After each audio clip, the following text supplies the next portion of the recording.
Amazon Prime Video is one of the best apps that you can download for your TV. Well, in today's tech video, I'm going to show you 3 different ways of how to install Amazon Prime Video on your LG Smart TV.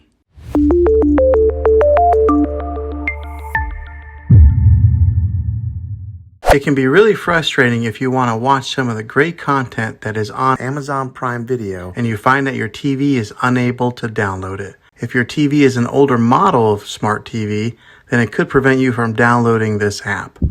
So the way that I'm going to show you how to install Amazon Prime Video will be able to work on any model of TV, on any year of TV. You just have to have an HDMI port on your TV to plug into. I recommend getting a Roku stick or an Amazon Fire Stick. Both of these media streaming players have the capability of download Amazon Prime Video. You then use a Roku or Fire Stick as your main streaming player, which bypasses the operating system on your TV. If you want to spend a little more and get a more robust device that gives you a few more options, then take a look at the Apple TV 4K. All these devices plug into the HDMI port on your TV, no matter how old it is, no matter what model it is. I've had great luck with all these streaming players, and I'll put links in the description down below of where you can get one of them. Well, hopefully this video was helpful for you. If it was, go ahead and click a thumbs up on it. Go ahead and subscribe to my channel. I make tech videos all the time, and I would love to have you back in the next one. Take care.